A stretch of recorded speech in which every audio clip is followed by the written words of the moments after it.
Assalamualaikum warahmatullahi wabarakatuh. Alhamdulillahirrabbilalamin. Wabihi nasta'in ala umuri dunia waddin. Wassalatu wassalamu ala asyrafil anbiya'i wal mursalin Sayyidina wa maulana Muhammadin wa ala alihi wa sahbihi ajma'in. Amma ba'du. Yang terhormat Bapak Ibnu Muttaqin ME selaku dosen pengampu mata kuliah Ekonomi Makro Syariah serta teman-teman yang saya sayangi dan saya banggakan. Di sini kami dari kelompok 2 akan mempresentasikan materi yang berjudul Keseimbangan Pasar dalam Ekonomi Makro Islam. Sebelumnya perkenalkan, saya Wafa Ariska Rahmadiani dengan NIM 019. Yang kedua ada Niken Putri Isnaini dengan NIM 006. Yang ketiga ada Anissa Leliana Sevinida dengan NIM 013. Slide pertama masuk pada keseimbangan pasar dalam perspektif Islam. Keseimbangan pasar terjadi karena adanya teori permintaan dan penawaran dengan beberapa faktor yang mempengaruhinya.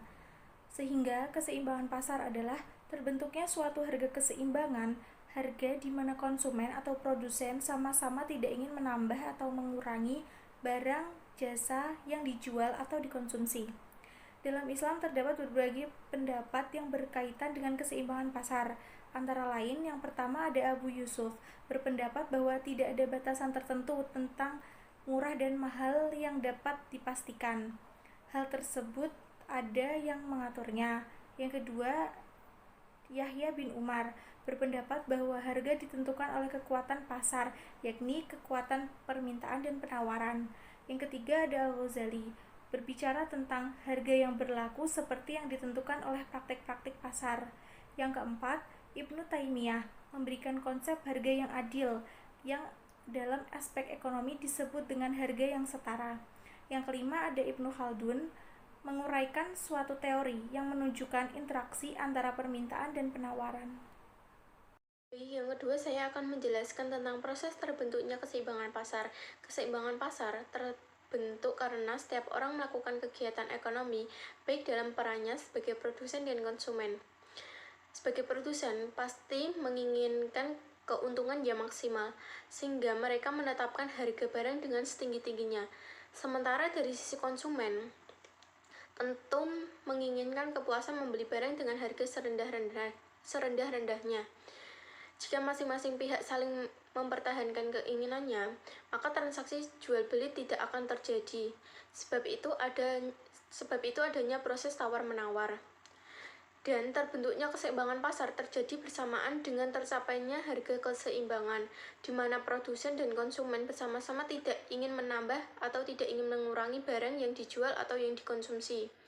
Harga keseimbangan ini terjadi ketika permintaan dan penawaran berada di titik yang sama, tidak lebih atau tidak kurang.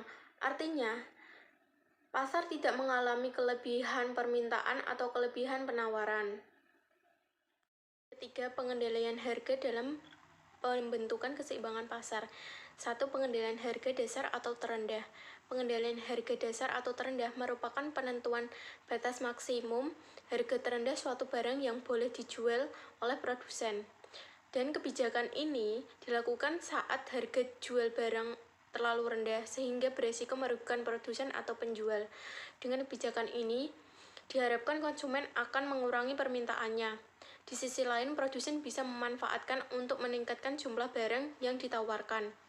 Dan yang kedua, pengendalian harga maksimum atau tertinggi.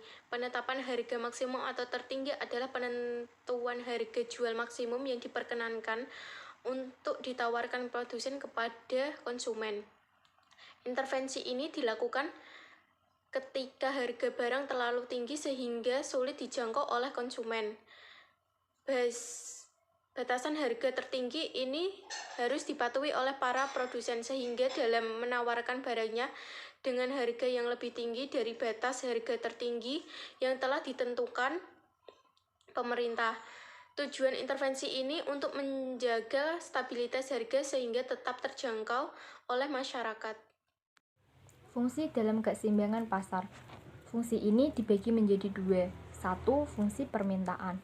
Fungsi permintaan pasar ialah munculnya hubungan antara jumlah barang dan harga yang kerap berbanding terbalik. Perbandingan itu terjadi ketika harga barang turun karena permintaan yang meningkat. Begitu pula sebaliknya. Oleh sebab itu, demi mewujudkan sebuah keseimbangan, terjadilah suatu kondisi kompetisi bisnis di antara kalangan produsen, sehingga para konsumen pun akan berkompetisi dalam meraih barang yang diinginkan.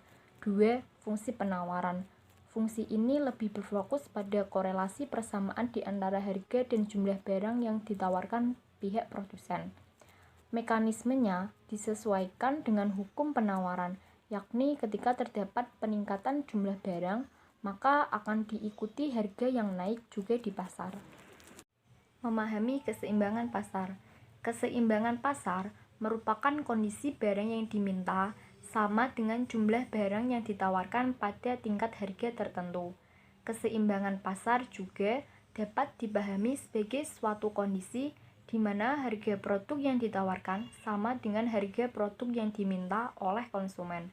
Dalam proses tawar-menawar harga barang, keseimbangan pasar tercapai saat produsen dan konsumen telah saling sepakat dengan tingkat harga tertentu untuk barang yang menjadi objek transaksi, yaitu harga di mana produsen bersedia menjual barang sama dengan harga di mana konsumen bersedia untuk membeli barang tertentu. Secara konsep, keseimbangan pasar dipahami sebagai kesepakatan antara penjual atau produsen dengan pembeli atau konsumen. Secara kompleks, keseimbangan pasar dapat diartikan sebagai titik potong sebagai hasil pertemuan antara fungsi permintaan dengan fungsi penawaran. Demikian presentasi dari kelompok 2. Mohon maaf yang sebesar-besarnya jika terdapat kesalahan dan kekhilafan. Wassalamualaikum warahmatullahi wabarakatuh.